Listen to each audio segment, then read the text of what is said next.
Bonsoir Silo. Nous allons, après avoir dégusté ce joli repas céleste, nous allons continuer la dégustation avec la suite de notre thème. Là où le soleil se lève, la troisième partie et la deuxième partie de cette grande foi. Connaître. On va faire la lecture. Nous avons commencé par citer les 5 premiers principes avec la première partie de connaître. On peut récapituler pour qu'on se retrouve. La connaissance implique 10 principes, le fondamental, la raison, le support, le regard au miroir, le support de l'être, l'encens, le doute, la créativité, l'ultime et le rayonnement. On a donc cet encens, l'encens. Toute vie a un sens, et un sens, c'est au moins un relais. L'encens, c'est la dynamique de l'être dans la mesure où l'ultime se définit en fonction des préalables et des fonctions de l'être. 7. Le doute. La dynamique de tout être est confrontée aux difficultés de la vie. Ce sont ces confrontations qui créent le doute. 8. La créativité. Dans le sens de la connaissance, la créativité consiste à régénérer les forces subtiles dans la méthode. 9. L'ultime. Ce qui est ultime se définit en fonction des préalables nécessaires. La mécanique de l'en-soi favorise les énergies de l'être et des acquis. 10. Le rayonnement. La dynamique de la sphère de l'aura illumine l'être. Cet état ultime permet à l'homme de recycler ses énergies. Amen. Amen. Que la grâce du souffle saint dans son absolu qui nous accompagne depuis 14h47 continue à nous illuminer pour que nous comprenons de façon terre à terre ce qui est dit. L'encens. Toute vie a un sens et un sens c'est au moins un relais. L'encens c'est la dynamique de l'être dans la mesure où l'ultime se définit en fonction des préalables et des fonctions de l'être. Nous savons tous déjà que connaître, puisqu'on doit revenir là-dessus, c'est chercher à maîtriser les contours. Tout comme le tout dont nous voyons tout à l'heure, l'homme est diversifié, Dieu est diversifié, puisque l'homme est créé à l'image et à la ressemblance de Dieu. L'homme suit l'étymologie de Dieu. D'une façon ou d'une autre, c'est obligatoire. Mais Dieu ne voulait pas que l'homme se regarde comme au jardin d'Éden lorsque le serpent l'a trompé. Dieu veut que l'homme surpasse cet état d'esprit pour rechercher en lui d'autres canevas, d'autres horizons qui permettront qu'il se réalise et devienne Dieu. Donc, si on reste à épiloguer sur la paresse, connaître nous dit ce soir qu'il faille explorer son être. Et on va concentrer connaître sur la recherche effrénée de soi. Et dans la plupart des cas, si on se concentre sur la recherche effrénée de soi, on va beaucoup connaître. Parce que pour même d'abord connaître l'autre, il faut d'abord se connaître soi-même. Quand on est donc concentré sur soi, on aura beaucoup à apprendre et on aura beaucoup à découvrir. Et connaître est obligatoire si on veut vivre. Parce que, on va dire, tout le monde au départ connaît quelque chose. C'est pas suffisant puisque nous ne sommes pas dotés rien que de la chair. Et nous ne sommes pas seulement rien qu'avec ce qui nous entoure. Nous sommes au-delà de ce qui nous entoure. Et c'est pour ça que l'encens ici nous exige d'aller au-delà de ce que nous ressentons, au-delà de ce que nous humons, au-delà de ce que nous entendons, au-delà de ce que nous disons. Il faut toujours aller dans l'extrême de ce qu'on a. C'est comme un repas. Lorsqu'on fait la cuisine, par exemple par le bongo chobi, qu'on ne se limite pas sur les ingrédients à utiliser, comme on peut aussi un jour chercher à améliorer le goût de ce bongo chobi en ajoutant d'autres ingrédients. On va voir, la spiritualité s'explique dans tous les domaines de la vie. J'ai toujours l'habitude de le dire parce que c'est vrai. Au lieu de dire, ok, Ce sont les Bassa qui nous ont enseigné comment on fait le bongo chobi.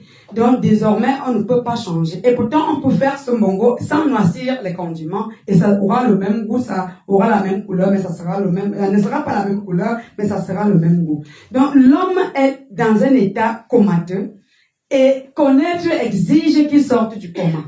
Parce que si on sort du coma, on va guérir à 80% d'abord. C'est une grande guérison. Avant d'explorer encore pour découvrir au-delà de ce coma dans lequel on sort, qu'est-ce qu'il faille explorer d'autre.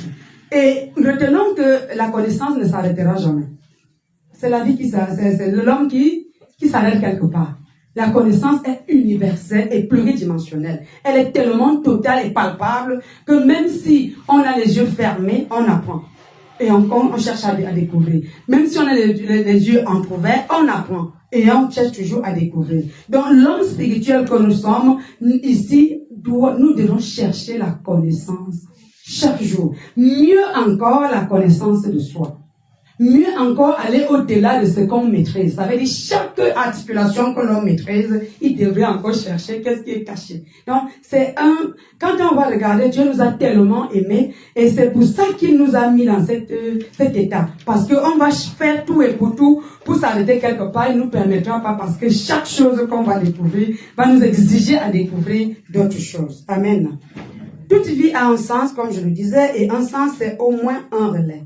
L'encens, c'est la dynamique de l'être dans la mesure où le thème se définit en fonction des préalables et des fonctions de l'être. C'est juste ce qu'on a déjà résumé, c'est que ce paragraphe nous dit. On ne peut pas vivre comme si on était, je sais pas comment, même l'exproprié connaît au moins comment prendre la nourriture, mettre dans la bouche, même si c'est sale, même s'il y a des asticots, même s'il y a quoi, il sait quand même quand il a faim, il doit mettre la main quelque part.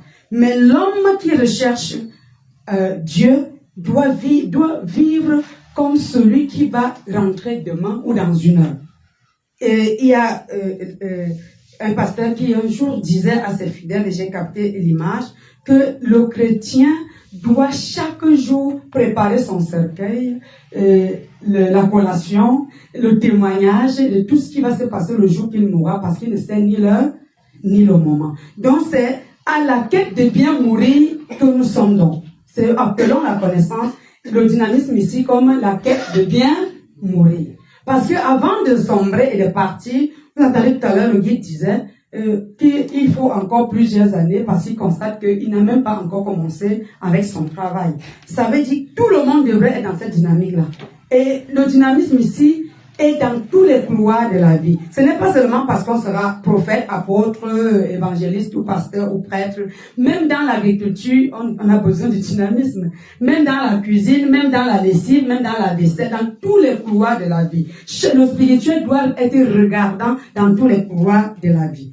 Et si on est défini en fonction des préalables, ça veut dire que le préalable ici c'est quoi? C'est ce dont nous sommes venus faire. On sait que dès la naissance, on connaît déjà, Dieu connaît déjà qui nous sommes. Et tout est déjà en nous. Il faut juste explorer. Parce que quand on va se poser la question, comment ça on doit se définir, comment ça on doit connaître, qu'est-ce que les préalables? C'est ce qui est déjà avant. Et nous savons que depuis la création, l'homme a été créé à l'image, à la ressemblance de Dieu. Ça veut dire que tout est enfoui en nous. Tout le monde est sans exception. À nous donc de chercher les canevas pour sortir de là. Mais la plupart des cas, le 7 nous dit, le doute qui nous cloue sur place. C'est à cause du doute. On va voir le doute ici dans deux volets. Le doute en tant que dynamique et le doute en tant que maladie. Parce que quand on va regarder, si vraiment le doute était totalement ce qui devrait être, on ne serait pas aujourd'hui en train de parler des péchés originels. Nous sommes d'accord sur ce point. Ça veut dire qu'il y a eu un problème avec le doute. C'est pour ça qu'on s'est retrouvé dans cet état d'esprit. De quel doute s'agit-il lorsqu'il est important? C'est le doute qui nous demande de mieux voir, de mieux comprendre, de mieux cerner, de mieux mesurer, de mieux palper, de mieux discerner. Ça, c'est un doute qui, je peux appeler positif parce que quand on se lève le matin, on observe le soleil, on voit qu'il est à l'horizon, on se dit que peut-être à 10 heures, il va plutôt, à midi, il sera au zénith. Et le soir, ça sera le crépuscule. Voilà le doute positif. Le doute de rechercher à mieux se comprendre. Mais celui qui nous a fait chuter au jardin d'Éden, c'est ce que nous utilisons le plus. Parce que lorsqu'on nous dit que nous sommes par exemple ceci, qu'est-ce qui nous empêche de se réaliser? C'est parce qu'on ne se voit pas capable de le faire. Là, c'est déjà un mauvais doute, non? Nous sommes d'accord que le doute n'est plus ce qui devrait nous encourager à explorer nos mystères, mais plutôt celui qui nous fatigue. Et la dynamique de tout être est confronté aux difficultés de la vie. Ça, c'est pas à refuser. Or, si c'est obligatoire de confronter les difficultés, ça veut dire qu'il y a quelque chose qu'on a mis en nous pour pouvoir supporter. Et le doute est venu donc détruire cette chose-là. Ça fait que ça n'existe pas. Maintenant, en tant que spirituel, comme je suis déjà au courant de cela, je dois travailler d'arrache-pied pour réveiller en moi ce que le doute a endormi. Et pourquoi? Parce que parfois, si on est mal orienté, mal défini, nous pensons que les difficultés que nous avons, c'est ce qu'on appelle la souffrance. Ça, c'est une erreur de penser. C'est une erreur de réfléchir. Ce n'est pas la souffrance. Bien au contraire, c'est l'école. Tout spirituel qui peut se lever un jour et dire qu'il n'a jamais subi quelque chose d'anormal, il n'existe pas. Mais qu'est-ce qu'il dit souvent lorsqu'il atteint l'ultime? Il va dire, vraiment, avant d'arriver à ce niveau, j'ai vu de toutes les couleurs. Pourquoi on chute à ça? C'est parce que quand c'était difficile, on pleurait, n'est-ce pas? On se morfondait. Mais il y a un je ne sais quoi qui a permis qu'on supporte quand même et on arrive à destination. Il y a ce qu'on appelle la consolation. On se sent à l'aise. Pourquoi? Parce qu'on compte peut-être 20 ans de souffrance et on dit, mais je ne sais même pas comment j'ai fait pour supporter tant d'années. Or, c'est l'épreuve donc devient quoi? Ce n'est plus la souffrance, c'est l'école de la vie. L'école de la vie pour mériter le statut de Dieu. Et c'est pour ça qu'on va regarder ce doute, on va observer en profondeur on dit que ce sont ces confrontations qui créent le doute. Effectivement. Parce que quand on va regarder, aujourd'hui, on n'a même pas 5 francs pour acheter un bunga. Et on nous demande de rechercher la joie pendant qu'on a faim. Ça, c'est une durée épreuve. Mais celui qui est averti, c'est pas dur pour lui. Il prend ça de façon naturelle. Il y a quelqu'un dans la salle qui nous racontait une histoire. Il arrivait, qui vient, quand il commençait ce travail, il venait s'asseoir, il attend qu'un éventuel patient viendra. Ne serait-ce qu'il donnait 500 pour payer le transport et rentrer. Il se retrouvait en train de rentrer à pied. Mais quand lui il marchait à tue-tête et il chantait dans son cœur. Mais personne ne pouvait savoir que là, il a en train de marcher là. Il était cherché. Il y a des personnes qui sont venues, il a prié, mais personne n'a rien donné. Or, qu'est-ce que le doute viendra faire? Mon ami, tu viens me faire quoi ici là? C'est même le faux. Si c'est vraiment Dieu, comment tu peux vouloir l'argent de transport pendant que tu es parti pour servir Dieu? Voilà, c'est le mauvais doute en ce temps-là. Donc, c'est tellement vaste, on prend rien que quelques éléments pour démontrer et comprendre qu'est-ce qu'on entend par doute ici. Mais, qu'est-ce qu'il a donc nourri? C'est le bon doute. Il a dit, ok, si aujourd'hui je n'ai pas d'argent de taxi, j'ai au moins les pieds et je ne peux que marcher en sifflotant pour effacer tout cela pour que je ne recherche pas la mélancolie et l'amertume. Une chose est c'est que le lendemain, quand il revenait, c'était une autre personne avec quelqu'un qui venait donner quelque chose. Et cette épreuve est difficile et cette épreuve que nous avons échoué depuis le jardin d'Éden. Parce que quand on va observer cette histoire qui s'est passée avec le serpent, on nous donne l'épreuve de ne pas manger le fruit qui est au milieu du jardin. Mais le doute est né parce que quelqu'un d'autre est venu nous dire le contraire. On ne savait plus quel chemin choisir. C'est donc là que tout est né. Le doute est inné en l'homme depuis le jardin d'Éden, à partir du serpent, de l'histoire de la pomme. Maintenant donc, ce n'est pas parce que donc, le doute est inné qu'on ne connaît pas faire la synthèse. On doit rechercher en nous le meilleur de nous-mêmes pour affronter les obstacles. Et c'est pour ça que l'empressement n'est pas permis ici. C'est interdit de s'empresser, c'est interdit de faire les calculs, c'est interdit quand je dis entre parenthèses, juste une façon de parler. C'est interdit de se mesurer, de donner le délai. C'est pour ça que ceux qui ont qui ont décidé de donner les délais se sont retrouvés les mains vides, ou alors les gens ont commencé à jeter les pierres, parce que quand un élu donne le délai, dans 6 mois, tu vas te marier, dans 5 semaines, tu vas avoir du travail, quand ça ne s'accomplit pas, c'est le problème, non? On commence à dire que le type là, c'est un faux. Mieux vaut donc garder tout dans le secret que de parler des choses et que ça ne se réalise pas parce qu'on dévance le créateur, comme ça a toujours été le cas. Être réceptif, très réceptif, c'est s'écarter du mauvais doute. Accepter les choses telles qu'elles sont devant nous, c'est s'écarter du mauvais doute. Et c'est ça la dynamique recherchée. La dynamique, on retrouve la dynamique dans le bon doute. C'est-à-dire lorsque le mauvais vient, qu'on est en la capacité à surpasser le mauvais. La créativité. Dans le sens de la connaissance, la créativité consiste à régénérer les forces subtiles dans la méthode. Il faut être créatif. On va se poser la question, comment créer? Il faut être un fabricant, peut-être de béton. Il sait comment procéder, non? Il faut de l'eau, il faut du ciment, il faut du sable, parfois le sable de Sanaga, le sable d'Union, mélangé, parfois rien que le sable, ça dépend de qu'est-ce qu'il veut faire. Si c'est le crépissage ou alors il va faire l'élévation. Il lui faut de l'eau, il lui faut donc encore du gravier s'il veut faire le béton armé. Ça dépend de qu'est-ce qu'on veut faire. Maintenant, créer ici, c'est innover sa capacité à réfléchir. On va demander, avant que cela ne prenne corps, il faille d'abord que ça commence de façon subtile. Et le spirituel doit obligatoirement créer. Ça, c'est obligatoire.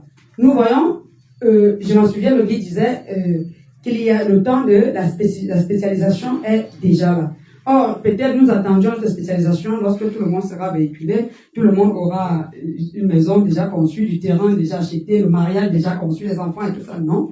Moi, je constate autre chose. Ça veut dire qu'il y a des gens qui écrivent déjà des thèmes en des autres. Il y a ceux qui se révèlent autrement. Il y a ceux qui ont retrouvé le calme. Il y a ceux qui étaient colériques qui ont changé. Il y a ceux qui étaient distraits qui sont déjà concentrés. Il y a ceux qui avaient le parler négatif qui sont déjà rangés. Ça veut dire que si chacun essaie de faire les examens de conscience, depuis ce message, il y a quelque chose qui a changé en chacun d'entre nous. Quel que soit, même les internautes, si c'était avec nous, ils pourront dire qu'il y a quelque chose qui a changé. Or, si le spirituel regarde la créativité comme quelque chose de palpable, il faut qu'ils comprennent que non, c'est une mauvaise vision. Il faut regarder de façon subtile. Et dans la subtilité, on se surprend. Puisqu'on va se surprendre à ne plus faire ce qu'on faisait jadis. Et on va se surprendre à poser des actes qu'on sera émerveillé. On va voir que les malades qu'on avait avant, la difficulté qu'on a rencontrée avant, c'est plus la même chose. On est en train de créer. Créer, c'est l'assurance, la certitude, la capacité à supporter tout ce qui viendra devant soi. Créer ici, c'est vivre l'instant présent. Créer ici, c'est demeurer dans cette vie. Créer ici, c'est de rechercher à être, avec un E bien évidemment.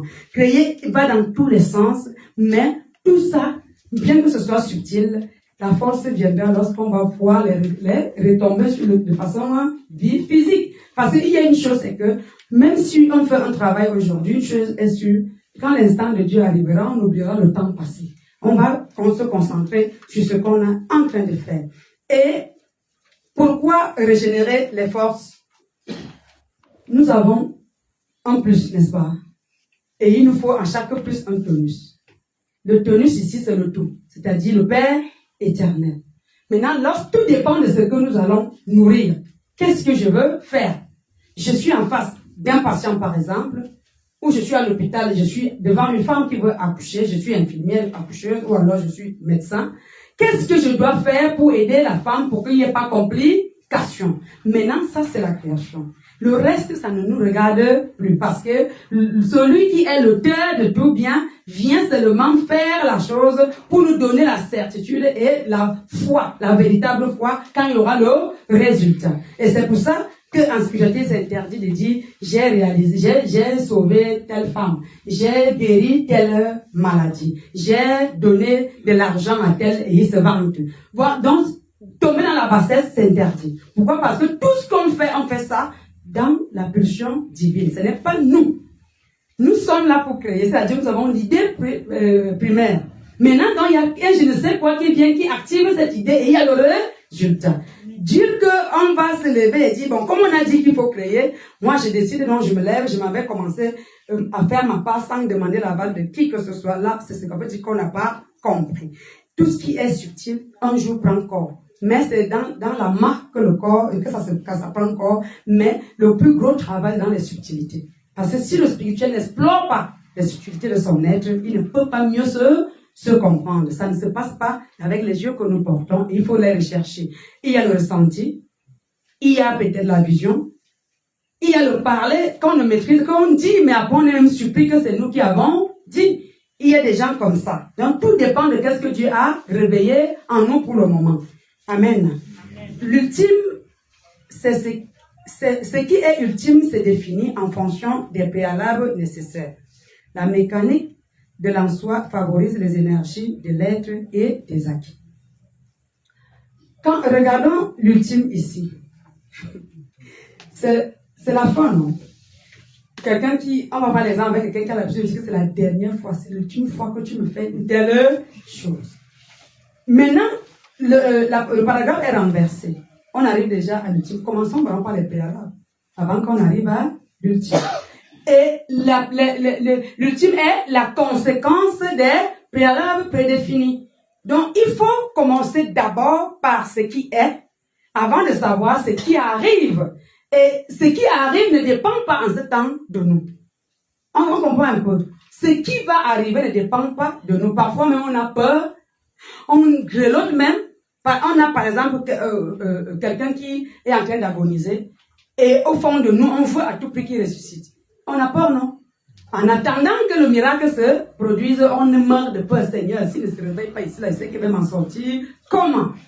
Or, il faut donc être prédéfini, déjà, avoir un certain seuil de foi, un certain seuil de capacité à supporter. Parce que si tu grelottes encore, c'est encore un autre problème là-bas. Il ne faut pas grelotter, il ne faut pas, parce que si on grelotte, ça veut dire qu'on est encore effervescent comme le comprimé. Juste entre parenthèses. On doit dominer la frustration et avoir la certitude totale. Donc une manière de sortir de l'incertitude face à l'action menée, face à ce qu'on a établi. Et en ce temps-là, cette certitude-là donne encore un tonus à notre être. Ça peut être l'énergie personnelle qui va dégager quelque chose automatiquement parce qu'on a la certitude. Ça peut être l'énergie des chromosomes, ça dépend en ce temps-là. Et ça peut être une énergie pluridimensionnelle ou alors plusieurs foyers d'énergie qui se déclenchent au même moment dans notre corps et qui font quelque chose de merveilleux. Et si on est dans le doute, on voit qu'on va casser cela. Si on est dans les préjugés, on va casser cela. Donc, le miracle avec l'homme, pour se découvrir lui-même, c'est en s'exerçant. Voilà pourquoi on parle de la créativité. Si on ne s'exerce pas, s'exercer, c'est de se regarder l'autre, voir le conflit entre nous et l'autre, comment on aménage l'effort. Dialoguer avec les autres et voir si on s'en sort et de temps en temps se juger. C'est possible, il faut le faire de temps en temps. Il faut toujours faire un bilan après avoir eu un entretien avec X ou Y. Maintenant, dans après l'ultime, on chute dans le rayonnement. Nous aimons, on dit toujours que c'est le point, le 11e point, n'est-ce pas? Le 11e point du spirituel, c'est rayonner. Maintenant, donc, pour qu'on rayonne, qu'est-ce qu'on cherche? On cherche à vivre. C'est pour vivre. Hein? Et les principes de la vie sont tellement difficiles parce qu'il y a trop de pièges. Mais ce n'est pas impossible. La dynamique de l'aspect de l'aura illumine l'être. Cet état ultime permet à l'homme de recycler ses énergies. Lorsque on rayonne, l'aura joue déjà son rôle. Nous savons que c'est l'aura qui propulse notre auréole pour qu'on sache qui nous sommes. Et ça montre ici que on n'a plus besoin de faire peut-être de la publicité. La publicité se fera d'elle-même parce qu'on rayonne déjà. On va dire, il arriverait peut-être au départ quand on avait commencé à créer, et on passait des semaines et des semaines sans que quelqu'un vienne en nous. On verra qu'au lieu qu'on passe des semaines, ça sera des jours, ça sera des heures, ça ne mettra plus du temps et on sera envahi. Si on doit faire foule, on sera envahi. Mais si on constate quand on a le désir de faire foule, on a le désir de prophétiser et que cela n'est pas encore total, ça veut dire que de façon subtile, il n'y a pas totalement le rayonnement. Le rat n'a pas encore atteint son apogée. Donc c'est aussi simple que ça. Conclusion, on doit rester tout simplement dans notre élément, sans oublier qui nous sommes, pour rechercher l'extraordinaire dans tout ce que nous ferons, pour aller au-delà de ce que nous sommes, au-delà de ce que les autres peuvent dire que nous sommes, et rechercher toujours la persévérance comme atout, parce que c'est aussi ça qu'il est question. Et ne pas accepter de temps en temps, parce que pour se libérer aussi l'esprit, parce qu'il y a une chose, comme certaines personnes, quand on commence un travail, le sommeil vient, par exemple, ou alors d'autres pensées viennent qui nous éloignent de notre réalité. Par exemple, lorsqu'on nous a dit tout à l'heure, concentrons-nous, une chose est sûre, c'est que lorsqu'on commence à se concentrer, c'est à cet instant-là qu'une chose que tu as oubliée, je ne sais pas à quel moment, elle survient. Donc il faut bagarrer donc avec la psyché qui nous envoie des futilités et donner les ordres à cette psyché. Il faut lui dire, ici et maintenant, c'est la présence de Yahweh qui compte et moi je vais écouter tout ce qu'on me dit. Et maintenant, le recyclage est nécessaire. On va expliquer ça simplement. Lorsque on se bat pour rechercher la plénitude, pour aller dans l'ultime, pour rechercher le rayon de la béatitude, il se passe qu'on nous vole. Qui nous vole les ténèbres. Au fur et à mesure qu'on nous vole, il emmagasine quelque part. Mais le jour qu'on retrouve notre illumination, tout ce qui a été volé, ça fait comme les manques. Ça nous revient. C'est tellement beau d'écouter que même si on fait 100 ans de ténèbres, même si on fait 100 ans de maladie, même si on fait 100 ans d'ignorance, le jour qu'on retrouve la véritable connaissance, tout ce qui nous a été volé nous revient. C'est pour ça que la patience est obligatoire, parce que c'est ça qui nous permet de garder l'espoir. L'espérance aussi, l'endurance, avec tout ce que cela va. Et maintenant, on doit fuir quoi? Pour qu'on atteigne ce niveau, il faut fuir tout ce qui est le contraire du tout. Or, si nous voulons être les amis du tout, comme il nous l'a dit, puisqu'il veut, comme il veut que sa gloire se manifeste dans le 16, on l'a dit tout à l'heure, il faut donc que